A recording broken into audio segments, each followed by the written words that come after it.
I'm a Gen Xer. It's part of my DNA. I think I come from the generation that really just toughened up. Yeah. You know, we just got stuff done. Welcome to Talking with Natasha. My guest today is the one and only Daisy Fuentes. Hi, Natasha. Thanks for joining me. Oh, it's my pleasure. How are you? How are you holding up in this cold? Not well, okay, because, you know, when you spend a little time in LA, you get soft. Yeah. Your blood just is not as thick. And so, yeah, I'm enjoying it for a minute, but I'm looking forward to getting out. Yes. Do you have any big trips coming up? Palm Beach, a little weekend in Palm Beach with my husband and some friends. We just love it there. We do all the restaurants and the weather is always glorious. So nice. Florida. You know, everyone knows you from your time on MTV, the first Latina VJ. There was no blueprint. Was that terrifying or empowering? Well, thinking back, I think it was empowering because what you don't know, you don't know. So Yeah. I wasn't aware of opening any doors. I wasn't aware that there weren't any other Hispanic VJs, and I was just doing what I do. You know, I'm Hispanic American, and so it made perfect sense for me to do a show in Spanish and in English. And I was just feeling so great about everything. You're so young, you feel limitless. At least at that time I did. I don't know what would have happened if it was today with all of the feedback that you instantly get with social media. That's why I think it's so important to ignore all of that and to really just go with your gut and with your opportunities. Ultimately, I'm sure that I had my own version of haters by today's standards, but you know, I think if you don't want to get criticized and if you don't want the haters, then you have to say nothing and do nothing. So ultimately, you have to be grateful for that as well. It's sometimes easier said than done because you're right, it's so instantaneous. You can see criticism in real time as it's happening. How do you develop that thick skin, or how did you do it? I'm a Gen Xer. It's part of my DNA. You just have to learn. I think I come from the generation that really just toughened up. Yeah. You know, we just got stuff done. Yeah. We just got it done. And we didn't have a lot of time to feel sorry for ourselves or to wallow in. It's just part of, I think, how we all grew up. So for me, just seeing my parents and what they went through, their resilience and just kind of cracking on, I had really good examples of just keep going. Yeah. Just don't let anything slow you down and just do what you have to do and don't pay attention to the nonsense. You find this generation to be softer? Oh, yeah. In many ways, it's good, but in many ways, it's bad. You know, like the way I grew up and the way I saw my parents kind of getting through life, there were times like I couldn't go to them whining because they would just say, stop it, toughen up. Yeah, there was no appetite for that. And there's a little bit of a need for stop it, toughen up. You can do this. We need to say that a little more often. And I think it's great that people are more in touch with their feelings and that we are, that we're really focusing on healing and on what's right for us with our mental health. But there's also a lot of toughening up that can help. Yeah. You know, it's just life. I think we see a shift in generation and times, and also just recently the news that MTV shut down a lot of their 24/7 music channels. What do you make of that? What's your take on that? And how's music being consumed? How's that changing? Gosh, it's changing so much. I mean, we have #1 songs on the charts right now that are completely AI. There's like no human involved. Isn't that crazy? It's absolutely crazy. But I think it's also exciting to see how artists are going to incorporate all of that. And talk about my generation. I have seen music evolve from an album to 8-track to CD to to where we are now, just streaming. It's been going so fast, and it's going to move so fast forward that it's going to be challenging for the artists, but I'm here for it. I think music and art is always going to be a part of who we are as humans, and I think that real art and real creativity is what's going to set us apart from artificial intelligence. Do you think one day we're just going to have most of our music made by AI? I think that it's definitely going to help, and we already know that it can be done completely by AI, but I still think that there's going to be a difference from human creativity. Right. You could never replace that. Because how can you connect to the artist, know their backstory, know where they came, really feel their struggle? Although I will say there was an AI country song that came out, and what this country music artist was talking about felt real. Yeah. And sounds emotional. But the person is not real. Right. So there's a part of that where it hits the same for us, like it lands the same. But I don't know what the artists are going to do. They're going to have to find a way to incorporate the human emotion and to work with AI. I think in some ways it's making it easier for artists, but also challenging. I don't know what's going to happen, but it's happening fast. Yeah. Do you think there's a world where MTV shuts down altogether? I think we're already seeing part of that. And when I heard the news that music was ending at MTV, it kind of hits, it's a little emotional because it's such a big part of my life and most of our lives that it was a little sad, but MTV has been sad for a long time now. So it's time to move on and change and evolve. We all have, and I think it also has to. So it would be nice to see MTV come back in a different form for the newer generations, or to even a version of MTV that's nostalgic, that's really for its generation of that time. Yeah. But even to do that, it has to evolve. It has to change and catch up with the times. Because you mentioned nostalgia, can I do some rapid fire questions with you? Sure. Okay. Most iconic MTV artists, no debate. Oh, Madonna. Love that. Maybe. One music video that changed the game. Michael Jackson. Any one of the videos. Thriller. Thriller, maybe. Yeah. It's amazing. Coolest artist you've talked to off camera.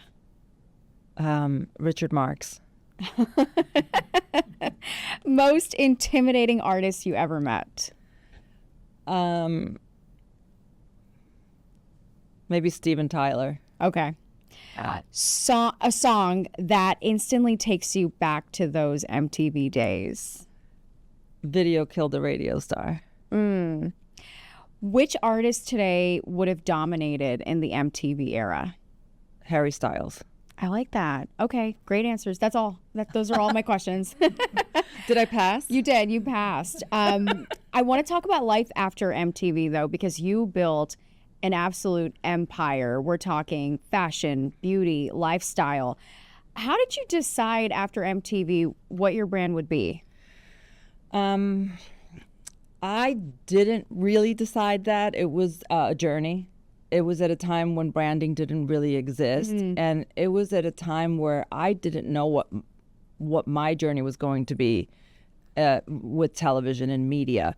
So I was just open to the opportunities. When the opportunity came my way to do a sportswear line, that's really all it was at the time. I thought of it as a great opportunity. And I really thought it would be just that. I thought it would be maybe a hobby that could be like a really cool side hustle. Yeah.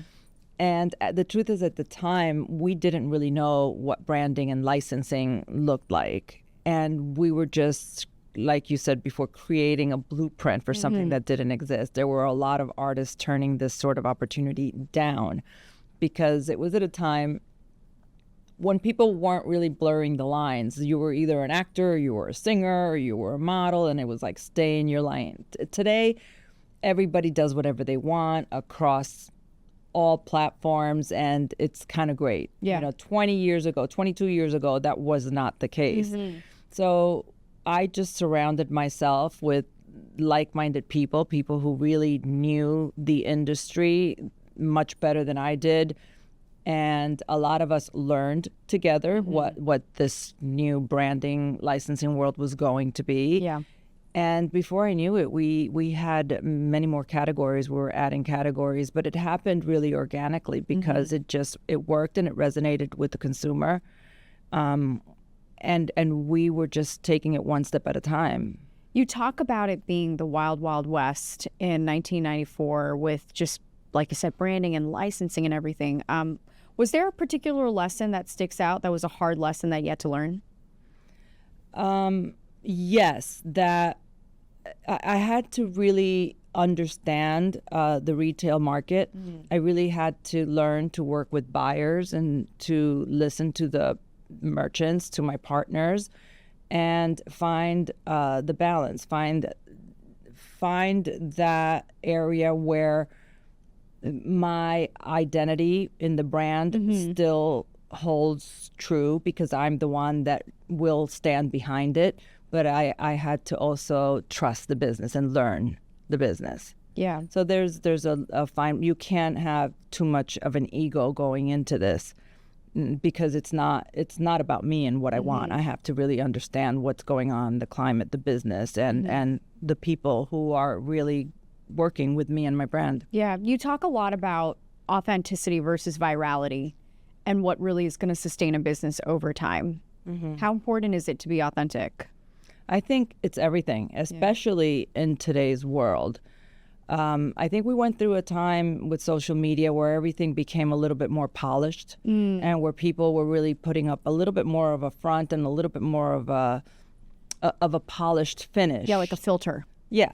And I think it's going back to more authentic content. I think it's going back to more real, like we want to see less edits. I think we want to see less smoke and mirrors, and we want to really connect with people, especially in a time where AI is taking over everything. The people who are just being authentic, where you know there's a real person with a real intention, then that's what we're going to connect to. What is your advice for people out there right now who might be struggling to find what their brand is?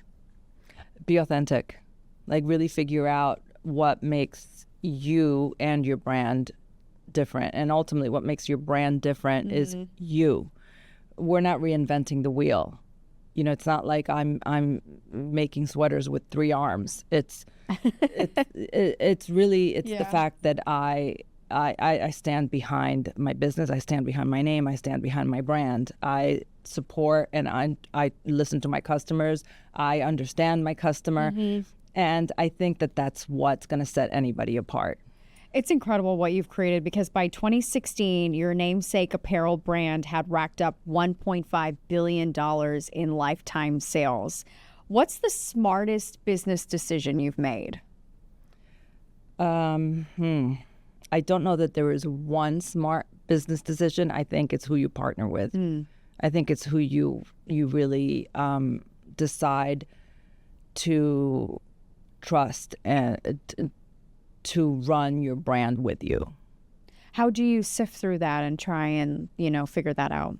I think it's tough, but you look at first of all, who's qualified to do it, and who gets you, who connects with you and understands your vision and what you're trying to accomplish, but also has a really good business sense to work with you and not really dilute you too much. Just, it's important to work with somebody where you're both on the same page. Yeah.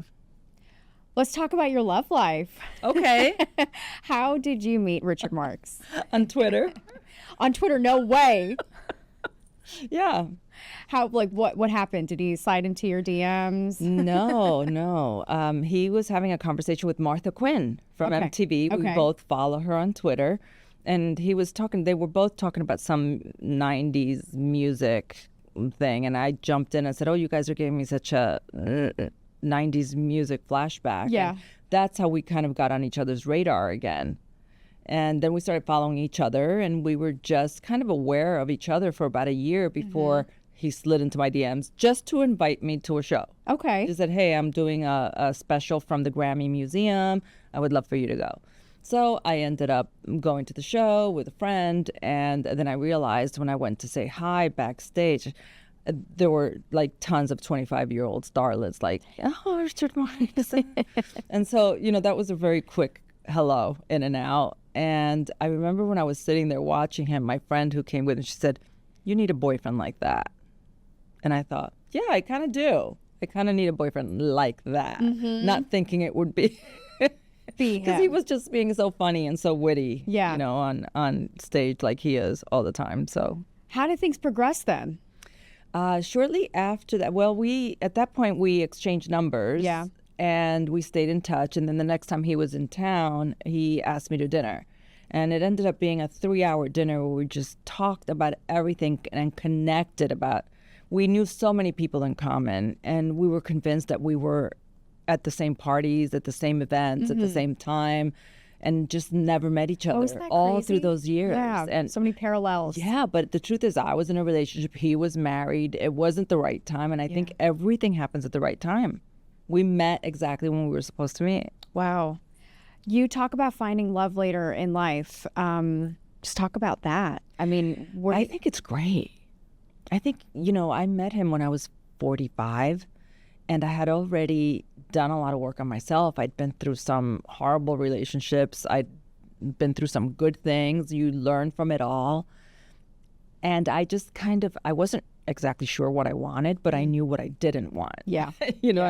And the things that I kept imagining that I would want in my perfect partner, I thought, well, that doesn't exist in one person. But I think when you do the work on yourself and you become the person that you would wish to have by your side, then you attract each other. I really do believe that. I believe in manifesting exactly what you want, and I believe in becoming the person that you're looking for.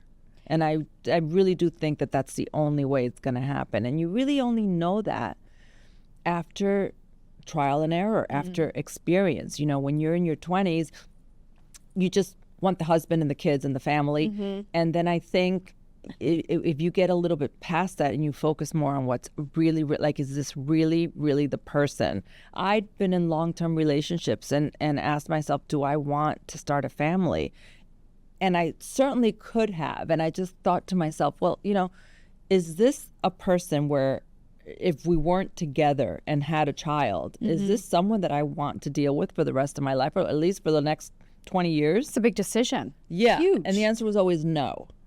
So I get that some women want to do that on their own. I get the desire to be a mother, and that's great. That wasn't my case. I knew that I was on a roll with my career. I had a great life that I was building for myself.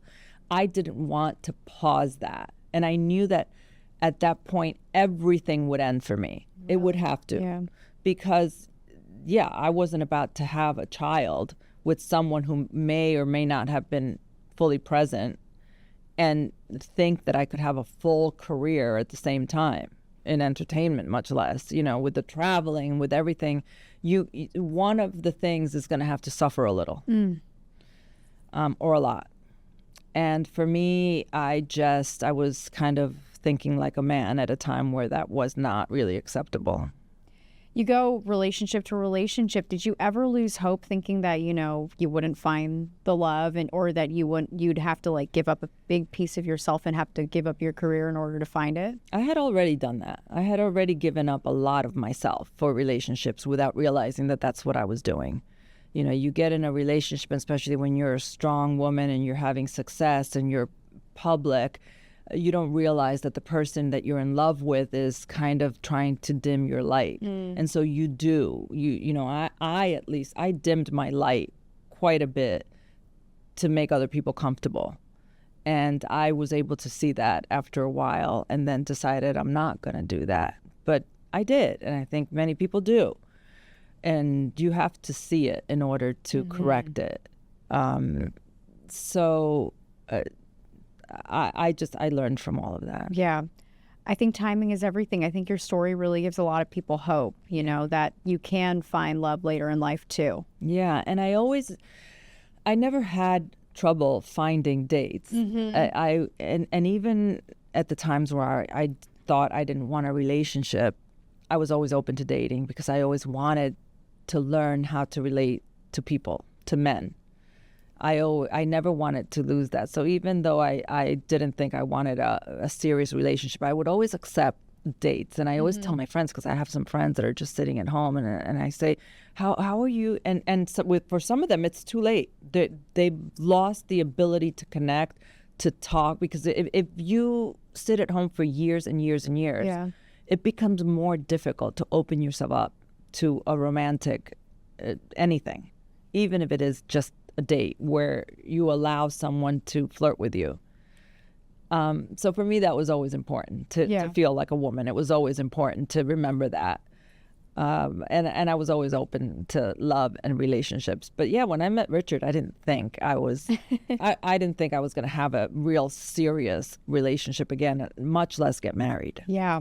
But he checked all the boxes. He did, and he was who he said he was. Yeah. Go figure. Wow, that's what a concept in today's world. I know. Seriously, like dating today, and you see a lot of women just kind of push back timelines more and more of like when they get married or have kids, more so than when you were coming up. Yes.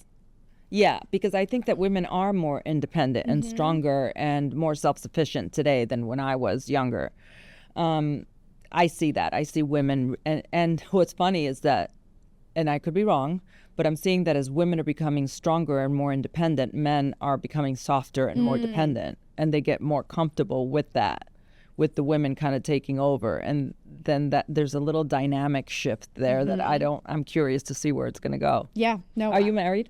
I'm not, no. Are you in a relationship? I am, yes, navigating a lot of different things, but the shift is very interesting, what you're saying. I see it in real time. Yeah, because I was going to ask you, like, what's it like? You're gorgeous, successful, independent. Like, yeah, it's tough. Yeah, it's tough, especially when you have a career. Right. And you're going and going and going. And I was, a lot of my friends around me don't have a career like this.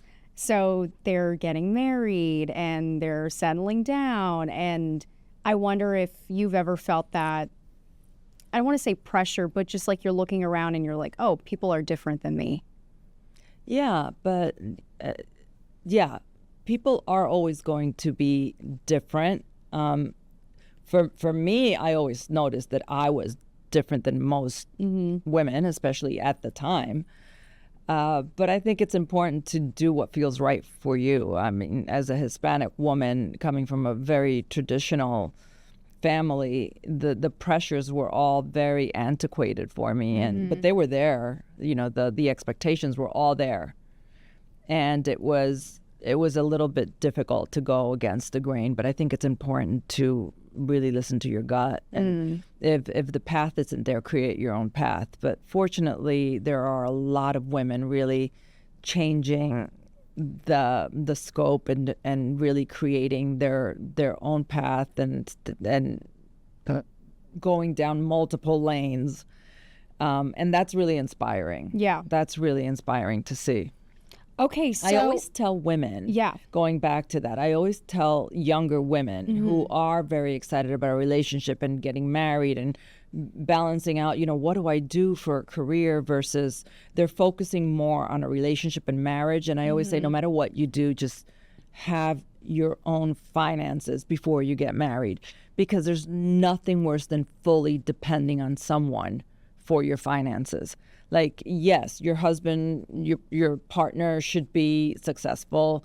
Your partner should hold their own and maybe even help you in many ways. But there's nothing worse than wanting to go get a manicure and having to ask someone for money, or wanting to, go get your hair done, going to buy that purse. I always say, just have your own stuff. I love that you say that, because it's important. There are women out there, though, who, they rely on men for everything. Financial reasons for everything, and money is freedom. Yes. And exactly what you said. And also self-worth. It's important for your own self-worth to have something that you feel good about, to have your own independence. So your brand is entering its third decade. What? It's crazy. What is next for you? I don't know. Believe it or not, we're still really focusing on the brand. We're still having a lot of fun with it. We're still wanting to grow it. I'm not really sure what that looks like in this climate, in this world that we're in, but it's exciting. It's exciting to see how we address, retail and fashion in the future. And the future really is moving so fast that we're all trying to learn and keep up with it. So other than really growing the brand, I'm not exactly sure what that looks like right now. The AI is all the rage lately. Yeah, and I love it. I love seeing all the tech changes that have happened in my time, and I'm excited to see how. I know that people are worried about it, but I'm really excited about it. I'm excited to see how it can help me in my business, how it can help me in my life. I think if you learn about it, then it can only help you. I know that there are going to be some negatives, but there are also going to be a lot of positives, especially when it comes to health, when it comes to helping businesses. And I think if you don't keep up with it, you're going to be left behind. You're amazing. Thank you. Thank you so much You're for joining amazing. me. I can't wait to see what's next for you and just to see how the evolution continues. Thank you. Thank you so much for joining me. Anytime. Okay, thanks everybody. See you next time.